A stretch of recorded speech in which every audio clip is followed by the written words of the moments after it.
ఉపేక్షించుకునేటువంటి అర్పణ కలిగినటువంటి సమర్పణ కలిగినటువంటి విశ్వాసం అయితే విజయం దావీదులాగా చాటి ఒక దావీదు కనుకనే విజయాన్ని చాటిస్తే, విశ్వాసం దేవుని గురించి విజయాన్ని చాటిస్తే సౌలు దాక్కున్నాడు, బయటకు వచ్చినాడండి. అందరూ తలెత్తుకున్నారు సార్. ఒక దావీదు తన అర్పణ చేత ఒక్కటే నువ్వు. What about you? నిన్ను గురించి ఏంటిది? నిన్ను ఉపేక్ష ఉందా? నీకు సరి చేసుకునేటుందా? నీ అర్పణ సరి చేయబడుతుందా? నీ అర్పణ పరిశుద్ధపరచబడుతుందా?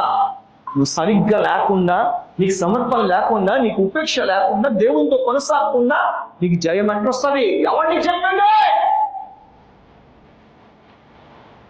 సరి చేసుకుంటే, విశ్వాసం దేవునిపై ఉంచితే, ఉపేక్షించుకుంటే, మళ్ళీ దేవునికి నువ్వు చెందితే, నీ అడుగులు ఆయనని వెంటాడితే ఇప్పుడు విజయంలో చేస్తావు.